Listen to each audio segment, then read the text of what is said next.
DUI dispute. One Phoenix officer racking up DUI arrests against drivers whose blood tests later showed no alcohol nor drugs. But even after charges were dropped against them, police officials doubt the drivers were actually sober.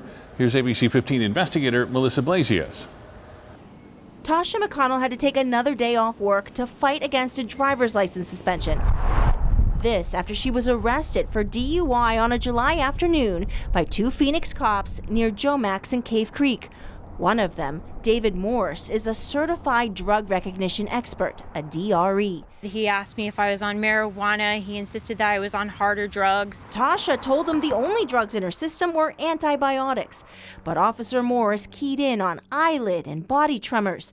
Tasha asked the officers to record this video of her eyes as proof because she was in so much disbelief. It was awful to be placed under arrest. I knew I'd done nothing wrong. The police lab report confirmed this. No drugs met the laboratory criteria. Tasha assumed her arrest was a fluke until she saw this ABC 15 report. I was falsely accused, yes. 63-year-old Jim Brongo was arrested by the same two officers, saying he had bloodshot, watery eyes, slurred speech, and failed a field sobriety test. Brongo's blood work showed he, too, was clean. It's been very frustrating. I lost a lot of nights sleeping.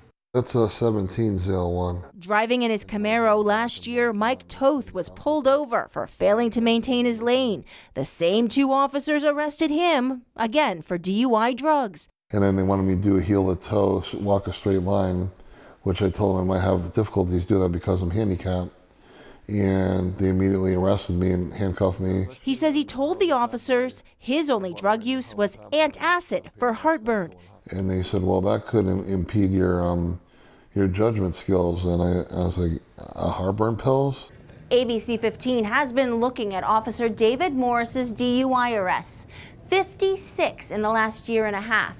In 9 of those cases, charges were dismissed against the drivers due to lack of evidence after lab tests showed either they were under the legal limit or they had no drugs or alcohol in their system. Do you understand what being arrested for DUI when you're sober, the impact it can have on somebody? I wouldn't agree with sober. You're saying a person's sober.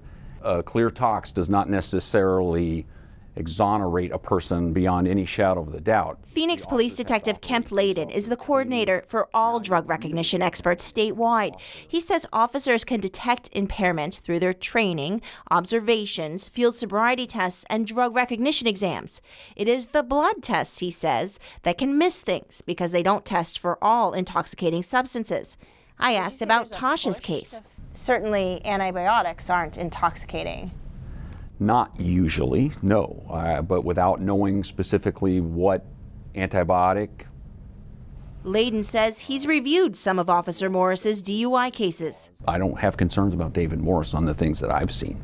And if the prosecutor decides to drop a case for lack of evidence? That's the system. I can't control anything beyond that. I was honestly hoping for an apology.